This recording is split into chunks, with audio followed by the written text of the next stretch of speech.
Hello there, it's James, the Canadian comedian Cousineau, and I'm coming to you from Vancouver, British Columbia. I'd like to address the George Floyd situation in the US at this time. The behavior by police has been just despicable when it comes to the death of this individual. Not only is he being charged with third-degree murder, but so far there have been no charges laid against the officers who stood by and let it happen. At the very least, I do personally feel that this should be bumped to a second-degree murder. There was obvious intent to cause harm and to kill this individual. Police that stood by and watched it happen should be held to account as well. This problem is systemic, and it's been going back for decades throughout the US and in Canada and so forth when it comes to police targeting minorities. I recall back in the early 90s when I was in Los Angeles and toured the devastation caused by the riots shortly after the Rodney King incident.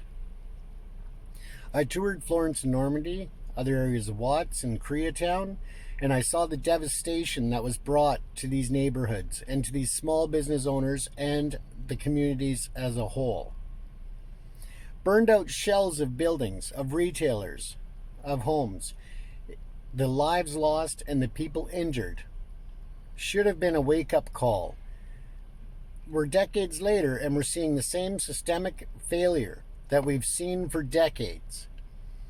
And it appears that not only is it still out there, but as soon as the light goes dim, when we're not shining as bright on the issue and demanding change, it goes back to a status quo. This is not acceptable, and we cannot allow the light to fade on this problem.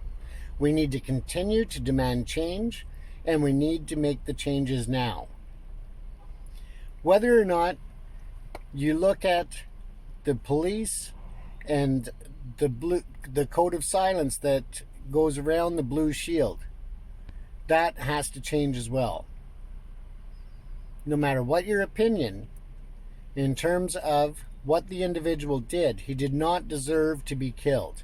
He did not deserve a death penalty for allegedly and only suspected passing of a counterfeit $20 bill. Where are we as society when we keep making the same mistakes over and over and over? And then when the issue arises and it becomes a hotbed topic, we demand change, but once it's out of the media spotlight, we ignore the problem again and again and again, and we see it happen. I encourage all of you that are out protesting to keep it peaceful. Do not burn down stores. Do not burn down homes. Do not be looting, because that takes away from the important message that the system has to change.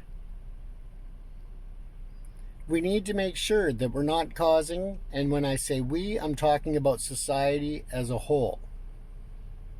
Whether you're protesting in Montreal, Los Angeles, Seattle, Minnesota, it doesn't matter. We need to keep it peaceful, and we need to make sure that when the light stops shining bright on this issue, that we still demand change. We demand better. For those who are trusted to uphold the laws, for those who we trust to protect us, for those who are in a position of authority, they need to understand that this will no longer be tolerated. In addition to touring and working down in the inner city areas of Los Angeles after the Rodney King riots, I have a godson. And I've seen the way that he gets mistreated when he was a young black individual in the inner city areas of Los Angeles. The violence, the racism, the abuse of power by police, and many other things that I can go on listing was a problem then, it's a problem now, and we must demand change. In doing so, we need to keep it peaceful. You can't go around and destroying the businesses that people have spent a lifetime building, because they too can join the fight against the systemic failure to protect individuals and communities. They are not the ones to blame for the actions of the police and others. So please, keep the protesting peaceful. Reach out to your community, regardless as to your race, your religion, your personal life, beliefs. It doesn't matter. We all need to stand together and face this head on and demand change now. Again, I'm James the Canadian Comedian Cousineau, and I encourage you all to be safe, be smart, be responsible, but don't let the light fade once again. Ensure the light shines bright on this issue and that change is effectively made now.